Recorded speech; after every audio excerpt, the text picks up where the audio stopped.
What is going on, everybody? This is Jay here from Maji and Jay. Today we're going to be checking out the Blu Vivo XI Plus, and 2 days have gone by after the completion of that unboxing that you just witnessed, and I think it was well worth it because now I feel like I can complete a proper hands-on or semi-review, whichever you want to call it, of this particular phone.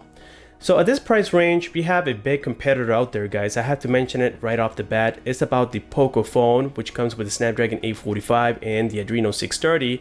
However, this one has features that unfortunately the Pocophone does not offer as of right now. So first and foremost, we have a 6.2-inch display with a resolution of 2160 by 1080. This thing is powered by the Helio P60, which is a really good processor built by MediaTek, and it is a 2.0 gigahertz octa core one. So again, it doesn't compare to the Snapdragon 845, but it still is very powerful and it is able to sustain this device quite well. So this model comes with 4 gigabytes of RAM and 64 gigabytes of internal memory, but if you guys check on Amazon, you can find it with 6 gigabytes of RAM and 120 gigabytes of internal memory for about $30 more. Again, this came from Best Buy for $299, and on Amazon it's $329, but you get twice as much memory and 2 more gigabytes of RAM, which I think is quite significant. So on the back side of the phone here, we have a 16 megapixel sensor camera with a 5 megapixel sensor. We have the fingerprint scanner and also the LED flash right here, together with a 3000 milliamp battery built in, which is absolutely incredible. When it comes to the battery, again, they did a great job optimizing it to last a very long time. So this one, guys, has wireless charging. Now this is something that the Pocophone does not offer as of right now, and has true Face ID. Yes, you get that sensor on the front side, very similar to what we see on the iPhones. It is currently built in on this particular device, and not only the iPhones but also the Samsung devices and LGs. That sensor has been integrated into the Blu Vivo XI Plus, which is absolutely incredible. So then we have again the fingerprint scanner here, and you can upgrade the phone memory up to 128 gigabytes with the micro SD card slot built in inside here, the SIM tray. Next, something that the Pocophone is lacking is the LTE band. So this one has all the LTE bands for you to use it internationally without any problems at all. So here I'm going to prove it to you guys. At least for the USA, we get bands 1, 2, 3, 5, 7, 8, 12, 13, 17, and some others right there, as you guys can appreciate. So this is going to most likely work internationally, something that, well, the Pocophone is currently not offering. So now that we talked a little bit about the specs of this device, the build material, well, it is not the best that we find in the market. This thing is completely built of plastic, and the backside is definitely a fingerprint magnet, as you guys can appreciate right here. So I would definitely suggest that you install the case that came with it. Actually, it came with 2 cases, so you need to install it in case you guys really hate the fingerprints like I do. I just decided to leave it like this for review purposes. On the right side of the frame here, which is again plastic, we have the volume rockers up and down with the power key. On the bottom side, we had the USB Type-C with the loudspeaker and the microphone, and on the left hand side we had the SIM tray, and this is where you upgrade the SD card as well. So it is a dual SIM, dual standby device, and at first when I was using this device right here, guys, I had problems with the Wi-Fi and the Bluetooth, but then an update was available. I installed the update and now everything is working perfectly well. So again, this is Android 8.1, and of course it has some sort of theme installed by this company Blu. So it has a bunch of customizations, as you guys can see right now. Here we have desktop mode, where you can enable a whole bunch of gestures. You can actually take a look at that right now, as you guys can appreciate here. So you have a whole bunch of things that you can do to this device. You also have things like effects, which is what I have right now. I have it on cube style. We have depth of field. We have the classic. So I'm going to leave it at this right now. Then we go back here into widgets, and finally menu, which again enables you to do a whole bunch of things. You can search for applications directly from here. You can customize the background and so on and so forth. So very, very nice. Another great thing I like about this device is going to be the emojis. The emojis are really, really nice looking, even when you receive them and when you send them as well. So I'm not sure if the other party are going to receive it the same way as you can view them on this device, but it is very, very nice. They are animated, so it makes you feel like you have a more premium device just because these little details are available on this phone right here. So when it comes to the Antutu benchmark, again, the Helio P60 does quite well, guys. I got a decent score of about 137,000, as you can appreciate right here. And when we go here into my device, well, we can see all the details on here. Again, we have the Android 8.1.0 Oreo with the MTK 6771, also known as the Helio P60. We had the Mali is the G72, and I went ahead and downloaded some heavy games on here. I think I have Ospult 9, and there you guys can see it, and Ospult 9 worked very well. Now, I was mainly surprised that as I was playing, the phone didn't heat up, it didn't cut out. The game was smooth all the time that I was using it, so that definitely counts when it comes to a budget device, if you guys ask me.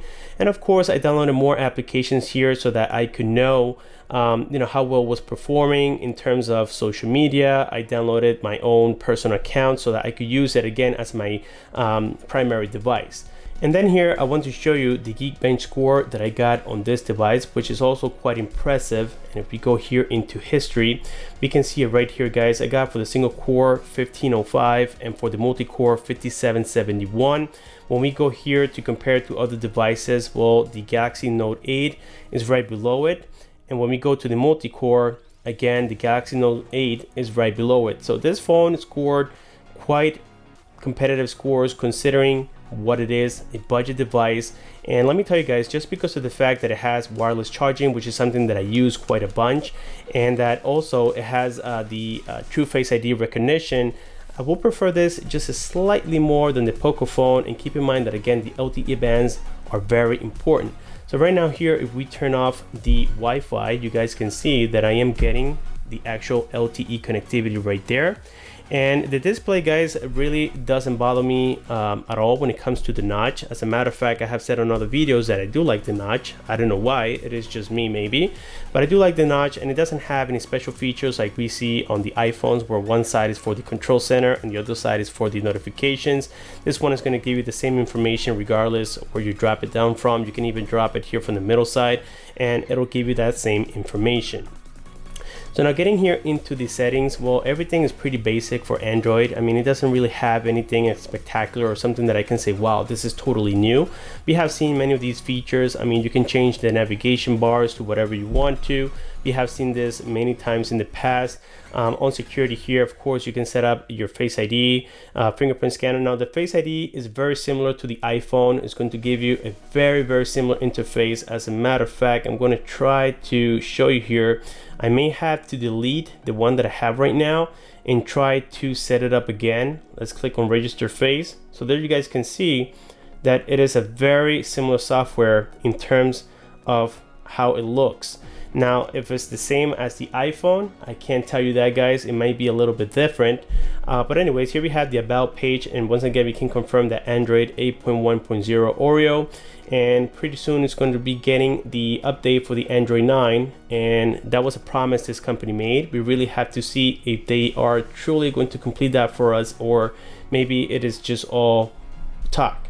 So anyways, we got here system updates. Again, I had an update, and I already went ahead and installed it on this device, and now everything is working great. Before I had random Bluetooth disconnections as well as on the Wi-Fi, but now everything is working great. Now, after the 2 days that I tested this device, I noticed the battery is great. Today I disconnected it at around 6:20 in the morning. I used it all day. Right now it's currently 10:19 at night. And you guys can see that I still have about 30%, and I haven't charged it once. I decided to leave it like this even for this video, so that way I can share with you guys how amazing the battery is. It is a 3000 milliamp battery. Myself, I do Bluetooth music pretty much the entire day as I am working. I do some videos when I'm on my break. I check emails, I write text messages, I make maybe 6, 7, 8 phone calls, and they last approximately 10 minutes or so. So this is just to give you an idea that, well, I guess I am an average user, and this thing really surprised me when it came to the battery. I am truly pleased with it, guys. And here when it comes to the camera, well, I went ahead and tested it a little bit inside of the truck at 1080p, and you guys can see, but well, the quality is not the best in the market right now. but it does the job quite well. And even here for the front facing camera, it is also a very good sensor right here. It has wide angle and the colors are quite accurate, and it has autofocus as well, which is really nice. So when it comes to the cameras, I really don't have any complaints whatsoever on this device. Of course, on a separate video, I can provide more of an in-depth review about the cameras if you guys want to, but so far I am very pleased with every single thing about the software on this device.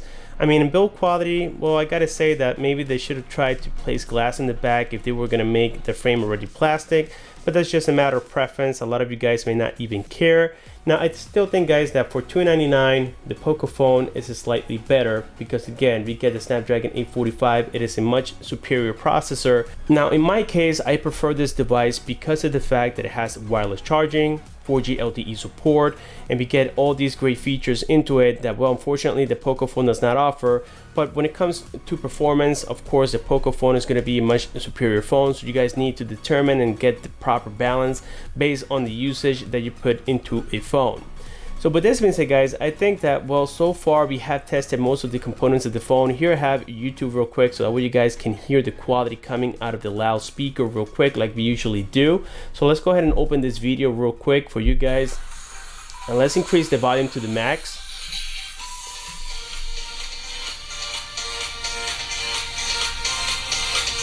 What is going on, YouTubers? You're here from Maji and Jay. Today looking at another replica from China. This one is called the GoPhone S9 Plus. This is version number 5.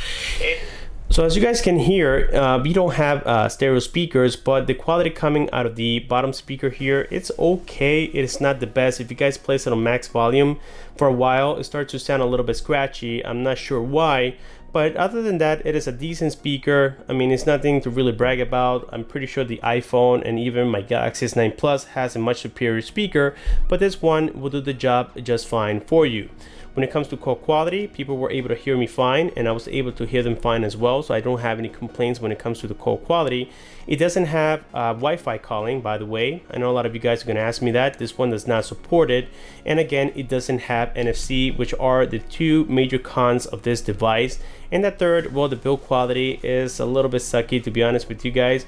But other than that, I think is great, especially at $299. Get a little bit lower than that to compete better with the Pocophone. I would say this is going to be a true winner. So with this being said, guys, let me know in the comment section below what you think about the Blu Vivo XI Plus. And don't forget to subscribe, like this video, click on the bell. Thank you for watching, and I'll see you on my next one.